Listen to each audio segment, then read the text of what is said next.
I was recently having a conversation with somebody about the onboarding process for a team of people.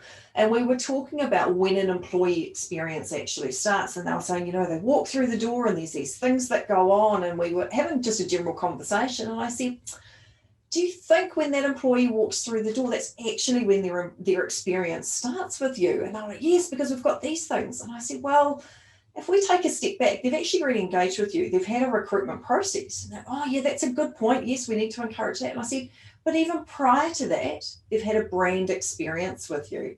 So actually the employee experience started right back when they were first looking for a job or even just engaging with your brand in the market. And when we look at our candidate short market that most of us are experiencing at some given time, getting our brand marketed correctly, making sure our values and our reputation are doing the work for us can actually speed up those hiring processes, engagement and culture processes when we bring those people into our business. It's such a foundational aspect when we're building amazing communication into our culture. And today, episode 2 is dedicated just to challenging you on what your communication looks like throughout your employee experience. Absolutely, because every piece of communication that you put out there in the marketplace or that you actually are saying internally is shaping that culture that is creating noise in the market of what it's like to work there. So I'm going to share with you 3 tips to actually have a look at, and then I'm going to share with you 1 action that you can put in place immediately to get some additional traction to what you're already doing in your communication.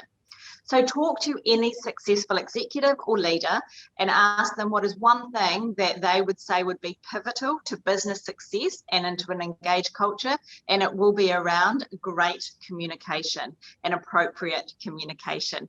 So when we actually have a look at communication, I'm going to share with you 3 things that you can do if you are really committed to creating an engaging and inspiring culture from the second that you are wanting to put any noise out there in the marketplace or create culture. So like Sarah said, it's all around gaining that momentum, and it's about making sure that we're fronting up and showing up how we want everybody to within our organization as well. So the first one is having a look at acceptance. From the second that someone accepts a position within your business, are you encouraging them to have a voice and giving you feedback? Now remembering that is the time that they are most engaged and excited about your brand. So why not from the get-go actually have a look at how can you create opportunities to actually engage with them, and so they can have a voice, share with you ideas that they would like in regard to insights or moving forward that will affect your brand, your business and your performance.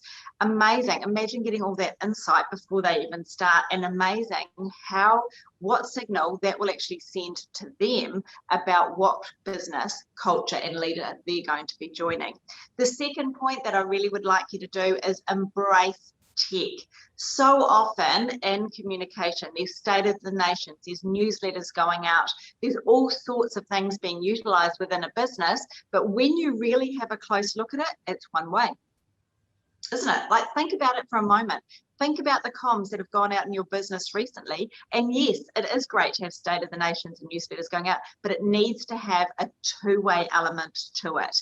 So my third one is don't add more communication. Actually go through, do less, but do it better.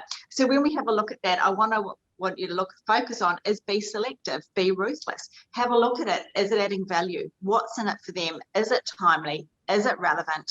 And what difference will it make to them? So your action for this week is actually to every single piece of communication that you put out to your business, check it against relevancy, timeliness, and also making sure that it's got that 2-way feedback loop so that you're actually gathering information, not just pushing information out. And I'm going to be picking up on one of the points that Kirsten's just spoken about, and that's around technology with communication in the workplace. Because when we look at communication through our employee life cycle, one of the biggest challenges we can have is around keeping up with the paperwork that supports it, whether it's the recruitment, the onboarding, performance management, employee surveys, remuneration, whatever that's going to look like.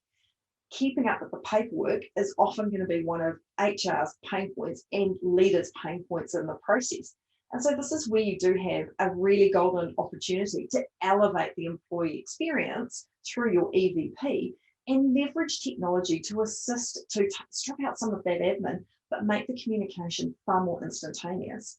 And this isn't always about buying new software. So this, you don't have to go out to the market, but actually just taking a step back and understanding the tools you've already got in your business, as Kirsten's already talked about. Lots of people are using Teams or Slack or something similar. But actually, it's a way of, and this is a really efficient way of actually getting communication backwards and forward, so up, down, and across. And it also does help connect those remote employees in your workplace. So it gives them that sense of belonging and connects them to your employee experience as well.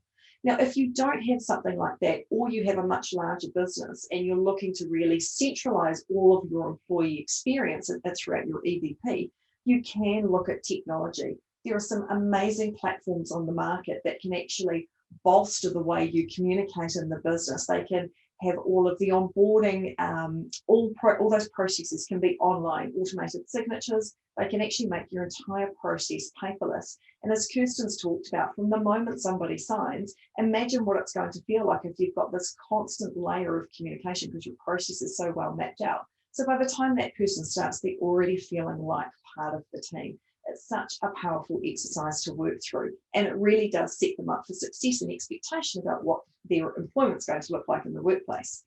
So my challenge for you for this week, or your action, is actually just to take stock of the technology you're already using, because it may well be absolutely amazing, but perhaps you're not using it to its full extent. So go away, have a look at what you're using, Teams, Slack, or whatever.